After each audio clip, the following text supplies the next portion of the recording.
Hello guys, I hope you're fine. J'espère que tout va bien pour vous. J'espère que vous vous portez bien et que la formation se déroule pour le mieux. Aujourd'hui dans la vidéo, on va apprendre à lire ça, à lire l'heure en anglais. L'heure en anglais, c'est un petit peu un sujet épouvantail pour les francophones parce qu'ils ont un système de fonctionnement un peu différent du nôtre. Mais rien de bien compliqué, on va regarder ça tout de suite. On rentre dans le vif du sujet, si tu veux. On va commencer avec un exemple tout simple qui est 3 heures. Comment dire il est 3 heures ou bien il est 15 heures? Eh bien, on va dire it is 3 p.m. ou bien it is 3 a.m. La différence entre les deux, c'est que p.m. ça représente l'après-midi. Petit moyen mnémotechnique dans après-midi, on entend bien le P, donc le P de PM, donc PM c'est l'après-midi, et AM c'est le matin. Maintenant, s'il est 5 heures, on va tout bêtement remplacer 3 par 5. It is 5 PM, donc si je te dis it is 5 PM, tu sais qu'il est 17 heures et non pas 5 heures du matin. Là, c'est tranquille, on fait des petits exemples vraiment pépères. Maintenant, on va voir des choses un peu plus compliquées. On va dire il est 6h30, ou bien 18h30. La première façon de dire ça, c'est it is 6:30. Donc j'énonce l'heure et ensuite les minutes. It is 6:30, tout simplement. Après, je peux rajouter PM ou AM. Faut savoir une chose, c'est que pas forcément dans un dialogue, tu vas devoir dire PM ou AM. Pas forcément, il les dit dans toutes les conversations. Pourquoi? Parce que si tu parles avec une personne et qui te demande l'heure, il est un minimum conscient qu'on est qu'on est en fin d'après-midi ou bien qu'on est le matin. D'accord? Donc parfois c'est sous-entendu. La deuxième façon, on la verra à la fin de la vidéo. La deuxième façon de dire il est 6h30 ou 6h30. Là, on va passer à un autre exemple directement qui est 8h moins le quart. Comment dire 8h moins le quart? Et c'est là où c'est un petit peu compliqué par rapport au français parce qu'ils ont un système de fonctionnement qui est différent. Eux, pour dire il est 8h moins le quart, en fait, ils vont se dire, il reste un quart d'heure pour arriver à 8h. En fait, tout le côté gauche ici, ils considèrent qu'il reste des minutes pour atteindre la prochaine heure. Et pour ça, ils vont utiliser la préposition to, ce qui va donner it is a quarter to 8. A quarter, c'est un quart d'heure. Donc, it is a quarter to 8, ça veut dire il reste un quart d'heure pour arriver à 8h. Autrement dit, 8h moins le quart. Donc, to, ça va s'appliquer pour toutes les minutes au-delà de la 30e minute. C'est-à-dire, à partir du moment où on passe la moitié de l'heure, ils considèrent qu'on est en phase d'atteindre l'heure prochaine.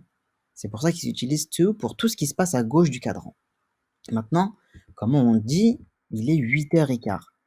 Eh bien là, ils vont avoir une autre préposition et ils vont considérer que à partir donc de ce moment-là, ce qui se passe, c'est que on a dépassé l'heure. On a dépassé l'heure et ils vont juste dire de combien on a dépassé l'heure. Et pour ça, ils vont utiliser la préposition past. Donc ici, ce que tu vas faire, c'est que tu vas juste remplacer to par past. Ce qui va donner it is a quarter past 8, qui veut dire il est 8h15.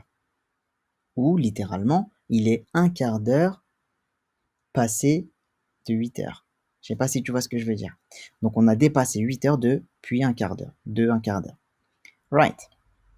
Maintenant, tu l'auras compris, cet exemple-là est plus simple. 8h20, eh bien, puisqu'on n'aura plus de termes techniques, comme quart d'heure ou demi-heure, eh bien, on va tout simplement se contenter de donner la minute, le nombre de minutes dont on a dépassé l'heure précédente. It is 20 past 8.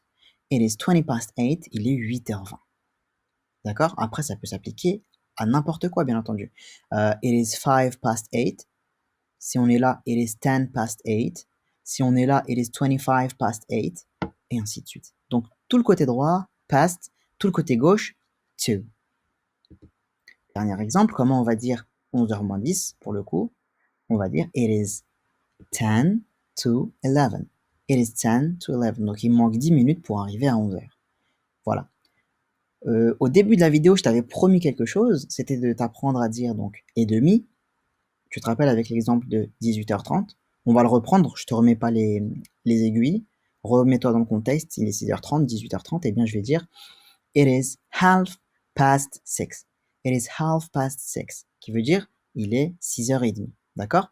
Half past 6, ça veut dire concrètement, littéralement, Donc, on a dépassé 6 heures d'une demi-heure. Voilà ce que ça veut dire. OK?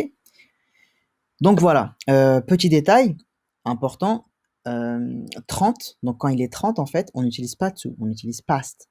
Donc concrètement, c'est à partir de 31 qu'on va utiliser to, d'accord? À partir de 31 minutes, là, on va passer dans le décompte de la prochaine heure, OK?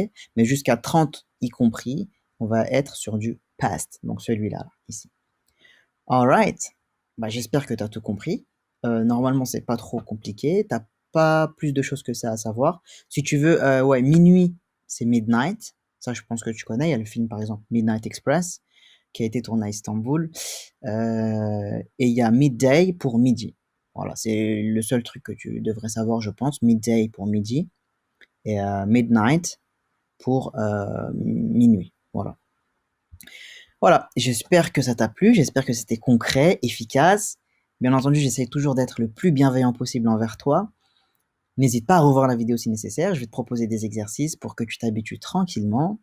Et puis moi, je te dis à très vite, prends soin de toi, et j'espère te voir très bientôt.